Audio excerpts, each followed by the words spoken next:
Bonjour à tous, je vais donc vous faire ce topo sur les principes de l'arthroplastie totale du genou, les PTG,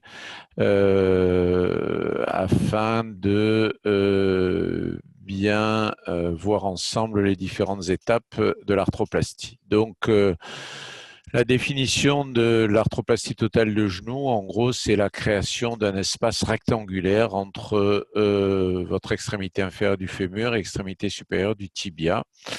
Voilà ce que vous devez atteindre après vos coupes osseuses de l'extrémité supérieure du tibia et de l'extrémité inférieure du fémur.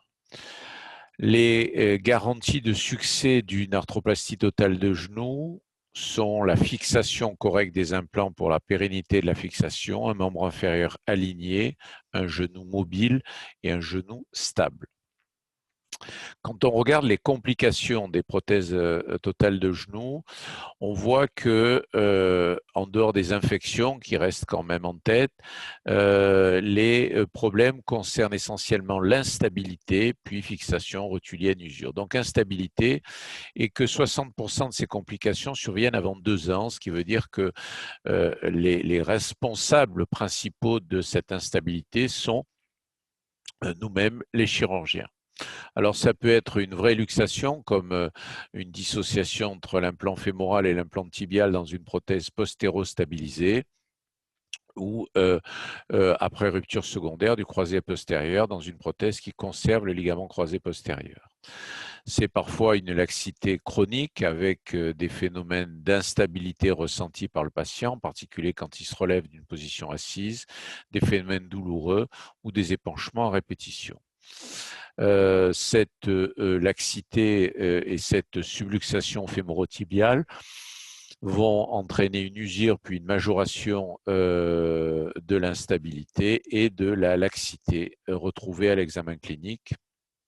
Alors, c'est donc ce qu'il faut éviter. Alors, avant de programmer une arthroplastie totale de genou, il faut bien entendu examiner vos patients sur le plan cutané. Est-ce qu'il existe des cicatrices? Est-ce que l'état de trophicité est correct? Et tester votre genou dans le plan frontal, axité en varus et valgus. Faites-le souvent à 10 ou 20 degrés de flexion, ça relâche la capsule postérieure. Voir si la déformation se corrige et ne s'hypercorrige pas, et apprécier l'origine cartilagineuse ou ligamentaire de la laxité. Dans le plan sagittal, rechercher l'existence de tiroirs et de recul éventuel de la tuberosité tibiale antérieure, et enfin la qualité de l'appareil extenseur. J'ai l'habitude de dire que les deux éléments les plus importants d'une prothèse de genou, ce sont la peau et l'appareil extenseur. Tout le reste, on arrive à se débrouiller.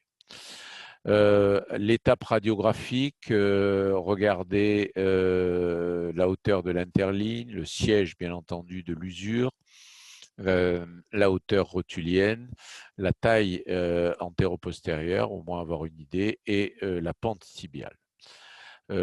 Sur les clichés en défilé rotulien, appréciez la course et le centrage de votre appareil extenseur. Et enfin, sur la télémétrie du bassin névreux inférieur debout de face, évaluer l'origine de la déformation. Est-ce que c'est une déformation purement intra-articulaire ou est-ce qu'il existe une composante extra-articulaire? Est-ce qu'il existe également une prothèse de hanche au-dessus ou une atteinte de la coxo-fémorale? Alors, on passe à la technique chirurgicale, l'installation, généralement le genou à 90 degrés, voilà une installation assez classique. Il existe aussi des étriers dans lesquels on peut placer le pied et puis le fixer à différents degrés de flexion. La voie d'abord cutanée est une voie d'abord médiane, comme ici, ou bien légèrement déportée vers l'externe. Il faut apprendre à travailler à la fois en flexion et en extension, et de ne passer en flexion que quand vous avez suffisamment libéré en extension. Dans l'exposition, on utilise le concept de la fenêtre mobile. Quand on tire d'un côté, on relâche un petit peu de l'autre. Et sur le positionnement des écarteurs, il en est de même. En ce qui concerne l'arthrotomie, la voie classique et l'autoroute, je dirais, c'est l'arthroplastie, l'arthrotomie parapatellaire interne, mais il y a des variantes. Il y a le mid-vastus qui passe au milieu du vastus medialus ou le subvastus qui passe sous le vastus medialus. L'important, c'est d'utiliser la voie d'abord que vous trouvez la plus reproductible. Pour moi, c'est la voie parapatellaire interne qui est de loin la plus utilisée. Il faut une voie d'abord qui ménage la peau et qui ménage l'appareil extenseur, comme je vous le disais précédemment, à savoir que travaillez bien la face profonde de votre appareil extenseur, en particulier la fibrose qui peut exister à la face profonde de celui-ci. Essayez d'éverser librement votre appareil extenseur en extension avant de pouvoir passer en flexion. Et bien entendu, dans votre abord, ménager les plans capsulo-ligamentaires collatéraux parce que c'est cela qui va conditionner la stabilité de votre cadre ligamentaire. Alors, une prothèse de genou enchaîne différents temps opératoires, mais de manière didactique, je les ai séparés pour que ça soit plus clair au niveau de mon exposé. On va d'abord commencer par les coupes osseuses, les éléments musculo-ligamentaires, ensuite on parlera des écarts, flexion-extension et hauteur de l'interligne articulaire. Donc dans le plan frontal, au niveau du tibia d'abord, on va commencer par le tibia qui est quand même la base de l'intervention. Il faut pratiquer une coupe orthogonale. Je n'interviendrai pas dans ce topo sur les débats entre analyse cinématique, alignement cinématique, alignement mécanique. Il est important alignement anatomique, pardon, il est important de bien maîtriser l'alignement mécanique qui consiste donc en une coupe orthogonale à 90 degrés par rapport à votre axe anatomique et mécanique, puisque les deux se confondent au niveau du tibia. Et pour cela, vous utilisez la plupart du temps un guide extramédulaire, aligné sur la crête tibiale au niveau du deuxième méta. Et le premier message important à retenir, évitez la coupe en varus, évitez le positionnement en varus de votre implant tibial. L'importance de la coupe, son niveau. On utilise différents stylets, la faux avec un palpateur et généralement on positionne son palpateur à son crochet à 2 mm sous la partie la plus usée ou 10 mm sous la partie la moins usée, tout au moins pour les prothèses postéro-stabilisées comme on l'utilise dans le service.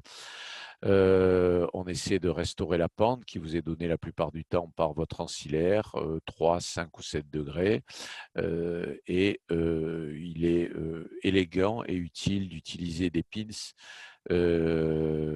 vissés et non vissés, les non vissés ayant l'avantage de pouvoir être laissés en place après la réalisation de votre coupe. On a parlé du plan frontal, qu'en est-il du plan sagittal? Il est important de corriger ou restaurer la pente et il faut, en termes de deuxième message, éviter totalement une pente antérieure qui serait délétère pour la mobilité de votre genou. Bien entendu, si vous mettez une pente trop importante, le risque, c'est l'instabilité par détente de votre plan collatéral. Plan horizontal, plan sagittal. Dernier plan, c'est le plan horizontal. Alors, même si ce n'est pas fait au début, c'est fait au moment où on positionne l'embase tibiale. On utilise souvent des repères statiques, le bord interne, la tuberosité tibiale antérieure. Le deuxième rayon au niveau du pied. Ceux qui utilisent des plateformes rotatoires, des repères dynamiques, on fait les essais, on passe de l'extension à la flexion, puis on marque bistouri électrique. Et troisième message, évitez la rotation interne parce que cela n'est pas un bon garant de stabilité de votre appareil extenseur. Évitez la translation interne. C'était assez vrai quand on avait uniquement à notre disposition des plateaux symétriques. Maintenant, avec les plateaux anatomiques ou asymétriques, c'est plus simple de l'éviter. Schéma qu'il est important que vous intégriez, à savoir que vous avez un espace en extension et un espace en flexion. Cet espace en extension va être conditionné à la fois par la coupe tibiale et la coupe fémorale distale.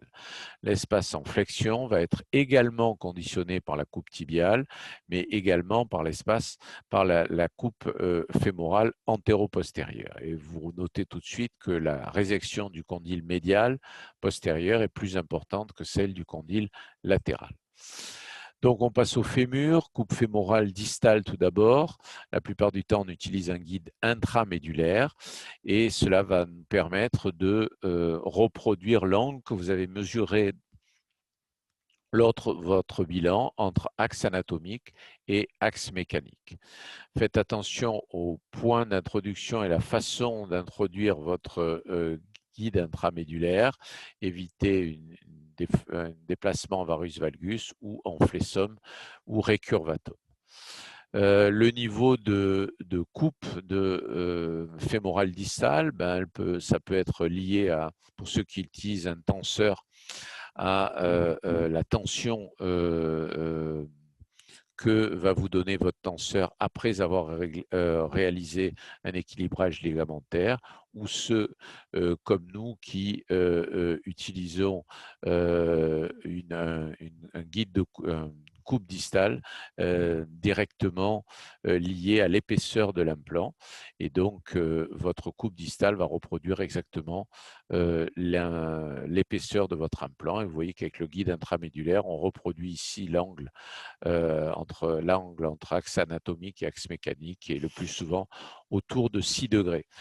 Il est bien de disposer de guides de coupe, là aussi, où vous avez des pins vissés pour le fixer solidement, mais aussi des pins que vous pouvez laisser en place, enlever le guide de coupe et vérifier vos espaces. Une erreur d'alignement de votre coude fémoral distal en varus ou en valgus risque d'entraîner une décompensation de vos plans collatéraux et donc une instabilité.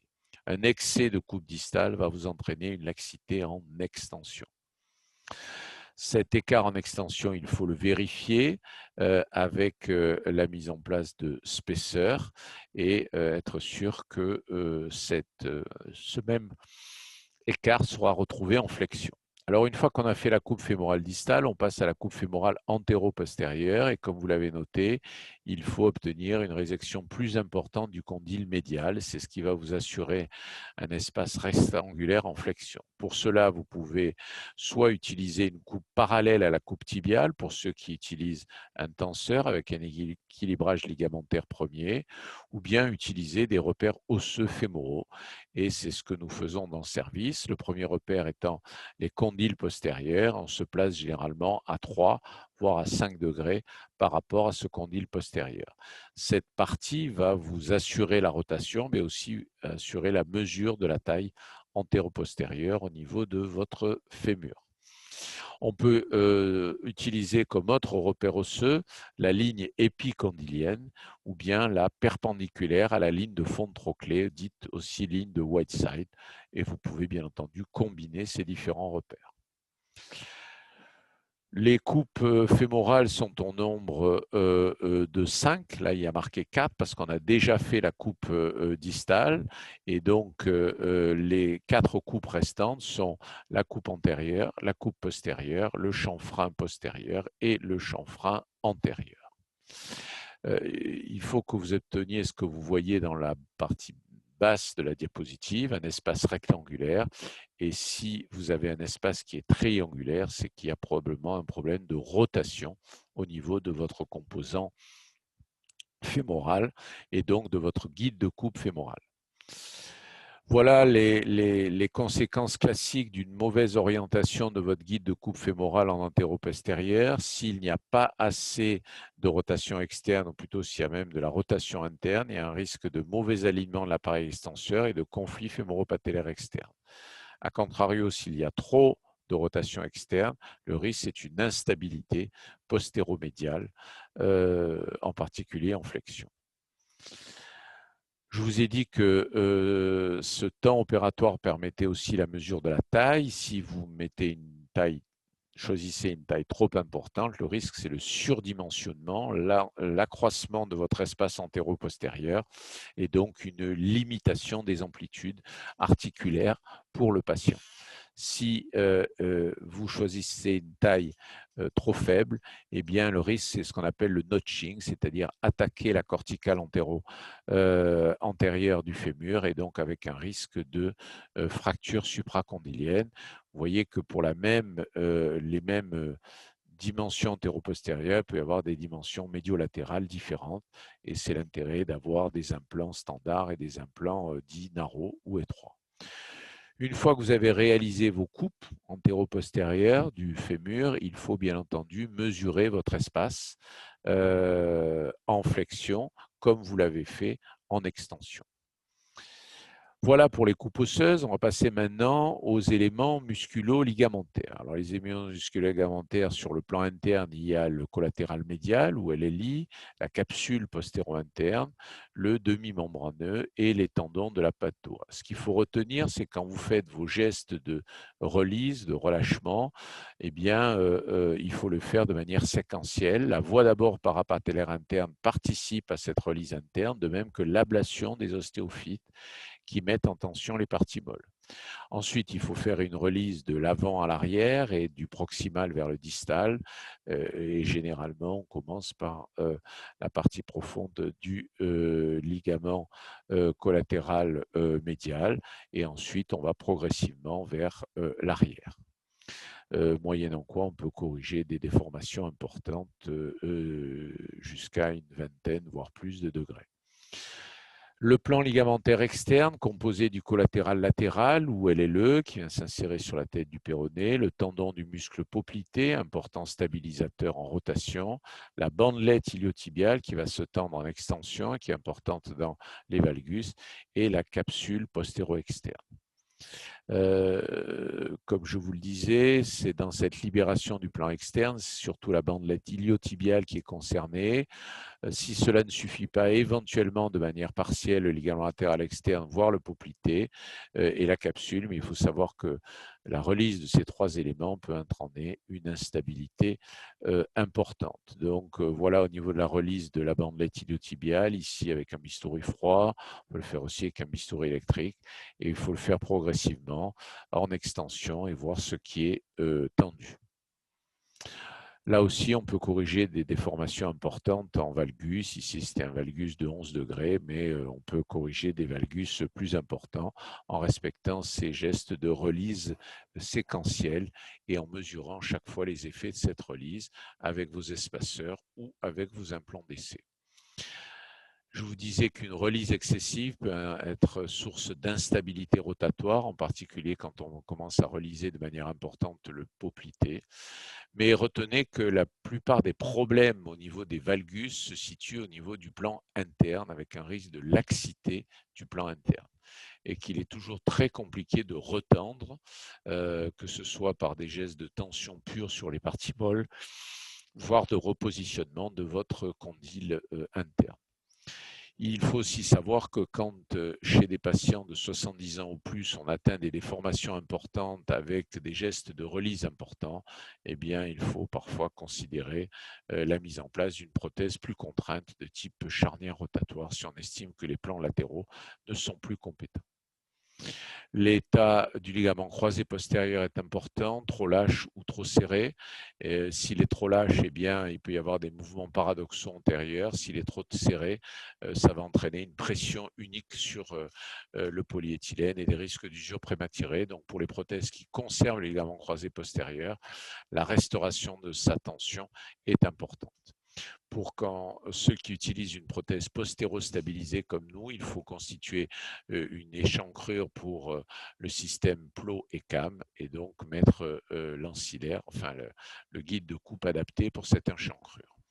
Après les latéraux et le ligament croisé postérieur, troisième élément au niveau des parties molles, l'appareil extenseur, vérifier l'intégrité de vos tendons quadricipital et rotulien, de la rotule, il peut y avoir des antécédents de patelectomie et bien entendu la clé c'est l'alignement de votre appareil extenseur. Parfois il faut faire au moment des implants d'essai quelques gestes de release au niveau de la partie parapatellaire externe. Coupe osseuse, élément musculo-ligamentaire. Troisième élément, les écarts en flexion et en extension que vous devez vérifier à chaque temps de l'intervention.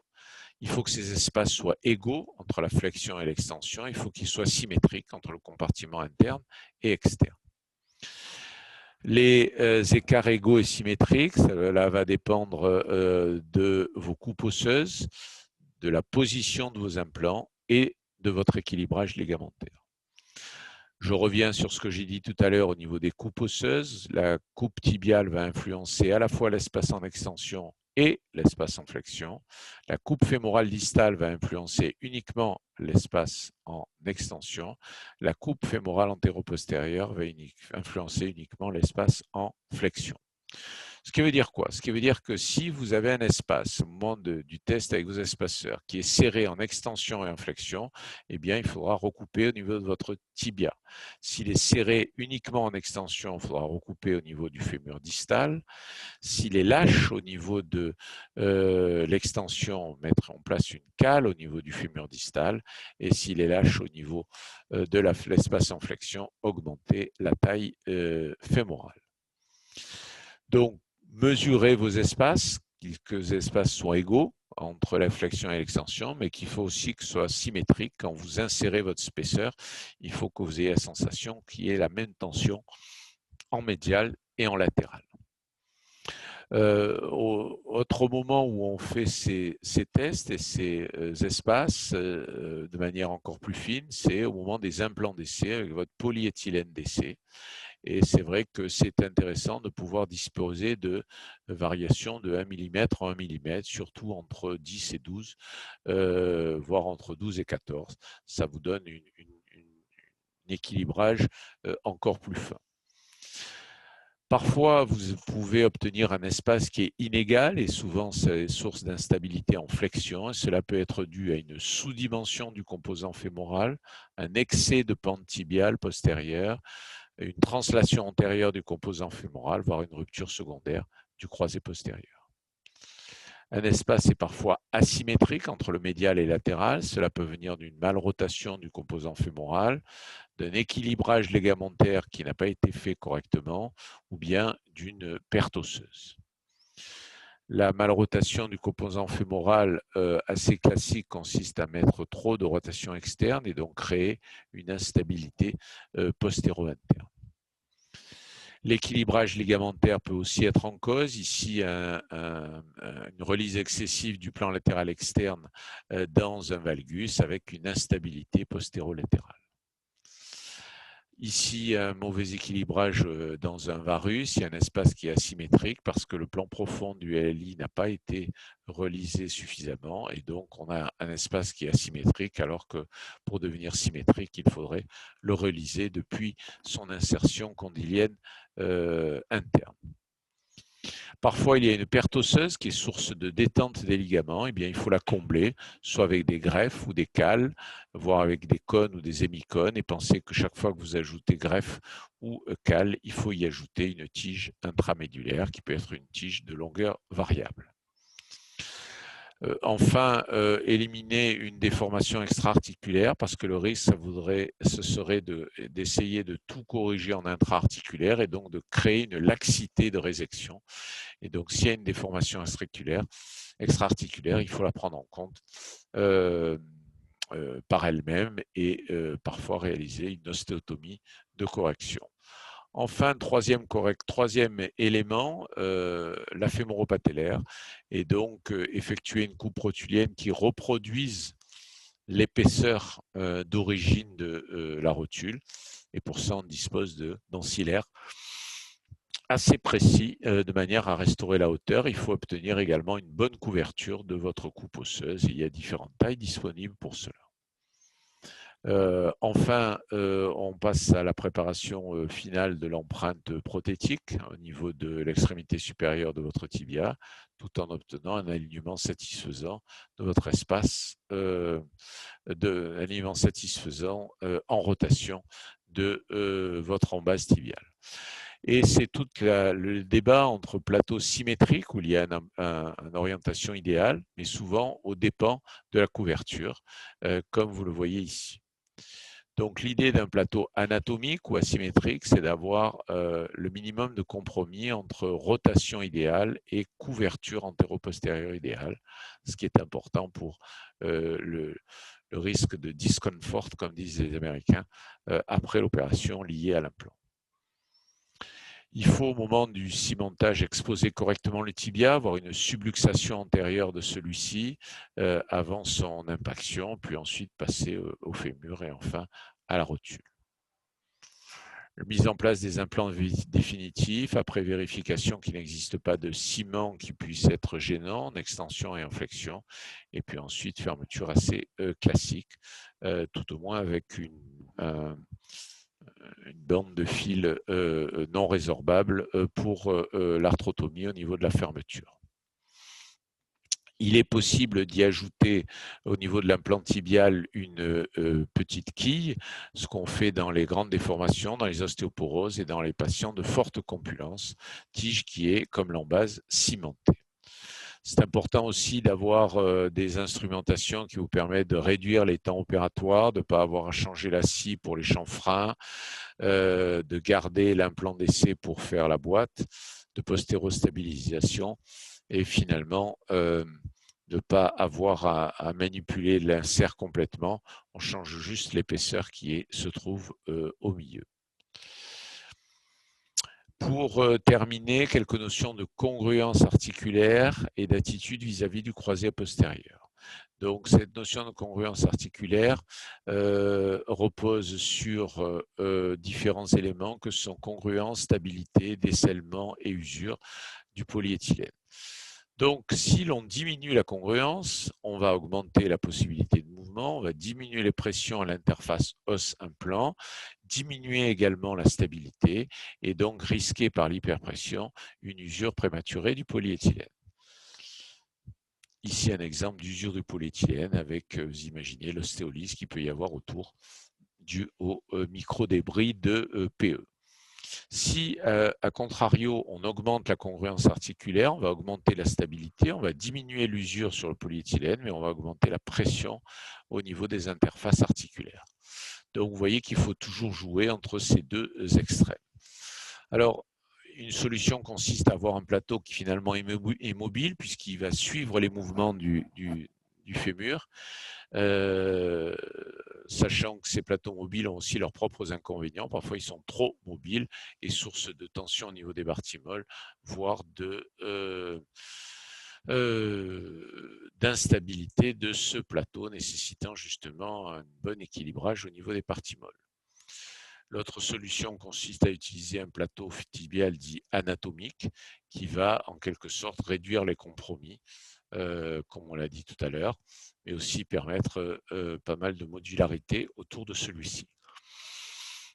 L'attitude vis-à-vis du ligament croisé postérieur, c'est important pour ceux qui utilisent une prothèse qui conserve le ligament croisé postérieur de restaurer la tension d'origine et parfois il faut savoir faire des gestes un peu de release et faire attention d'avoir une pente tibiale qui soit suffisante. On peut, si l'on décide de sacrifier le ligament croisé postérieur, utiliser soit des plateaux ultra congruents avec un relèvement de la lèvre antérieure, ça évite la résection intercondylienne. La stabilité est à peu près identique aux prothèses postéro-stabilisées, que l'on verra juste après, mais il n'y a par contre pas de déplacement postérieur du point de contact fémoro-tibial, alors c'est ça qui participe au rollback, et il faut une force d'insertion quadricipitale qui soit parfois augmentée. L'autre solution, celle que nous utilisons, un système de prothèse postéro-stabilisée avec un système CAM-PLO, dont la stabilité dépend du dessin du plot avec cette distance de sécurité. Donc, il y a son orientation et sa hauteur qui sont importantes. Ces systèmes CAM-PLO permettent de restaurer en quelque sorte la cinématique du genou et le rollback, à condition que les implants soient bien entendu correctement positionnés et les parties molles bien équilibrées. Ces systèmes CAM-PLO ont aussi leurs inconvénients, à savoir que dans le cas d'une instabilité persistante en rotation en varus valgus, eh bien, cela peut entraîner une mauvaise tension des ligaments latéraux et parfois conduire à un risque de rupture secondaire au niveau du plot. En conclusion, je dirais qu'il faut retenir la notion d'axe, de ligament, d'appareil extenseur, que ce qui va conditionner le succès de votre arthroplastie, c'est l'alignement du membre inférieur, l'égalité et la symétrie de vos espaces en flexion et en extension, le positionnement correct de vos implants dans le plan frontal, sagittal et en rotation, et enfin une bonne tension de votre cadre ligamentaire.